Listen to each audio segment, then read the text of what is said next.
Remove the black PVC outer sheath for a length of 160 centimeters by cutting radially around the HVSC cable with a sharp knife.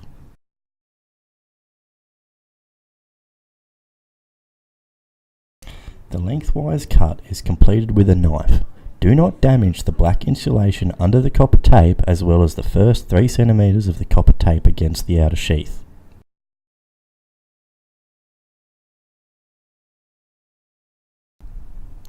With a knife, cut and remove the fabric tape material over the copper tape up to the outer sheath.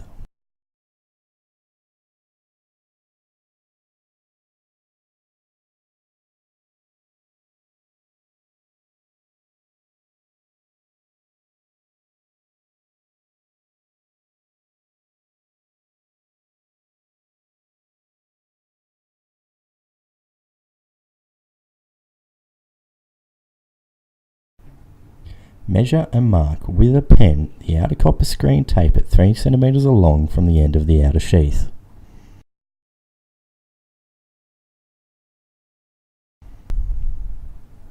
With a knife or scissors, carefully cut and remove the copper tape, again without damaging the black insulation below.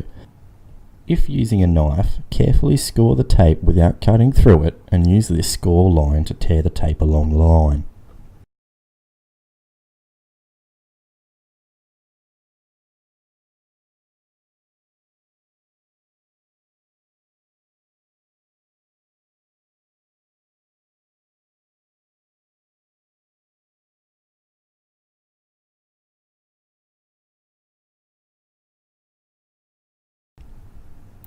Using a sharp knife, remove the black insulation to expose the inner aluminium conductors for a length of 5 centimeters from the top of the end of the HVSC Plus.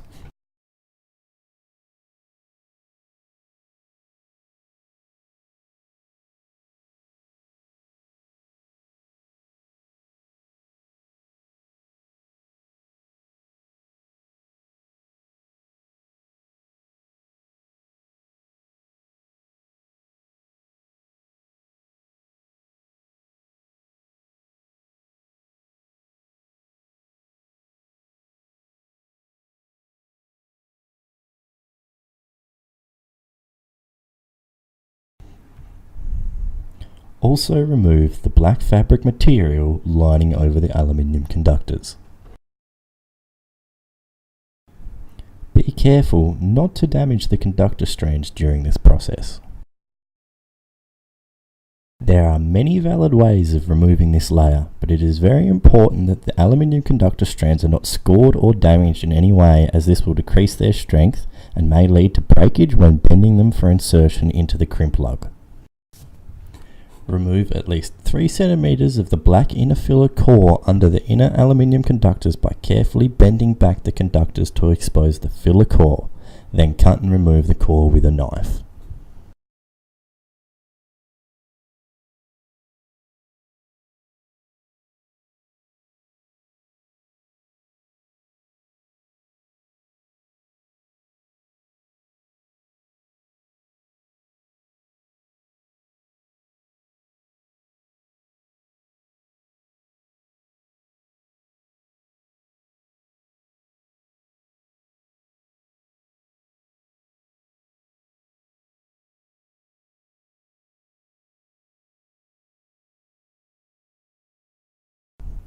Carefully bend the conductors back to allow them to be fed into the lug.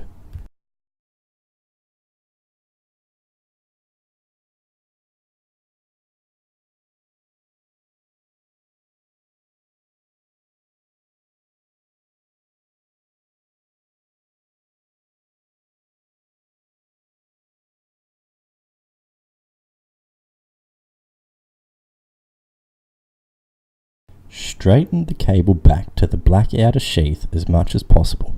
Then crimp the inner aluminium conductors into the supplied 50mm square crimp lug using a suitable compression or mechanical crimping tool.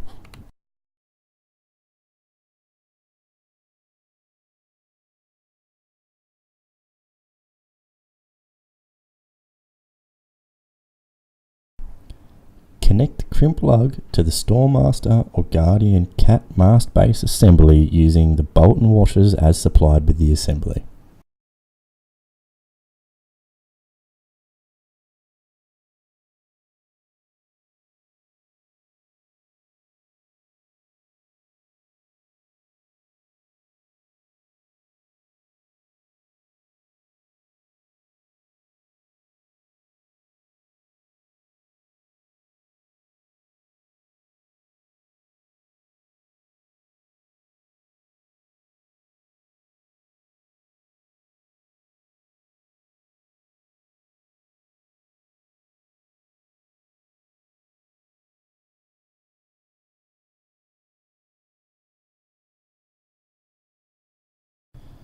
Ensure the connection is aligned correctly and tightly secured using a 17mm spanner, socket or shifting spanner.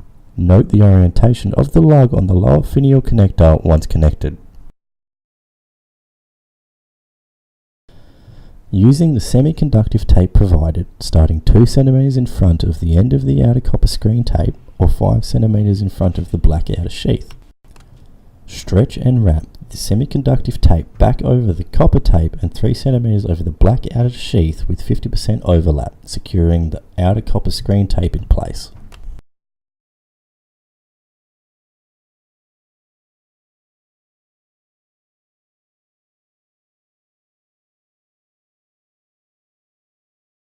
This should use approximately 50 cm of the tape. Note, do not cut the tape at this stage. Overwrap back towards the crimp end of the cable, again stretching the tape with 50% overlap, leaving 5 cm covering the outer copper screen tape and the black insulation and 3 cm covering the black outer sheath. This should use approximately another 50 cm of the tape. Wrap another 2 layers, again stretched with 50% overlap, back up to where the black outer sheath ends to build up the cable diameter and to smooth out transitions in diameter. Cut the tape and press down firmly to ensure it amalgamates with the tape below. Again, using the semiconductive tape, start stretching and wrapping over the aluminium conductor strands at the connection to the lower finial connector to start building up in multiple layers.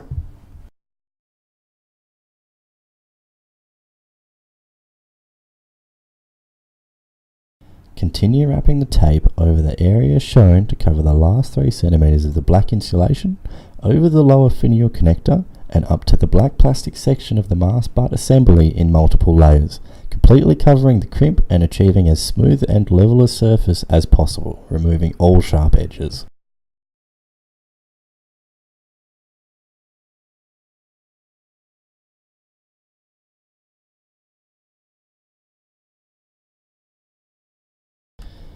Remove the plastic mast butt adapter section of the mast base assembly, if fitted, by unscrewing the M6 Phillips head screw on the side.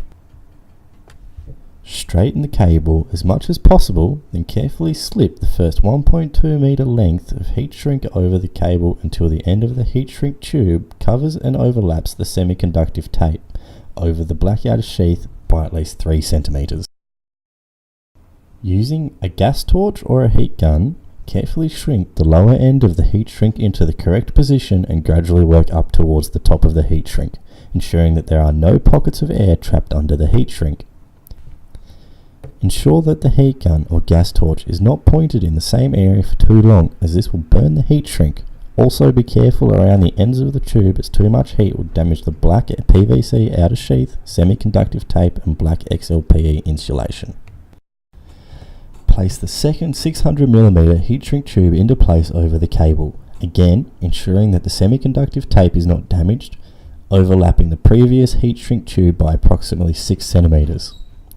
Shrink about 7 cm of the upper end of the heat shrink into place so that it will sit flush with the base of the plastic mast butt adapter when fitted into place. There is a mark on the lower finial connector indicating where the heat shrink needs to be fitted to. Shrink the rest of the heat shrink from the top down, ensuring that it overlaps with the previous piece of heat shrink by at least 6 cm. Ensure the rest of the heat shrink has a smooth overall finish. Do not bend the cable while the heat shrink is still hot. If required, feed the cable through the mast sections and guying ring prior to refitting the mast butt adapter. Place the plastic mast butt adapter section of the mast base assembly back onto the lower finial connector and ensure that M6 Phillips head screw is tight and secure. The lugged HVSC Plus is now ready to be connected to the base of the Storemaster or Guardian Cat terminal. Screw the terminal onto the completed terminal base assembly and secure with the supplied M6 locking grub screw.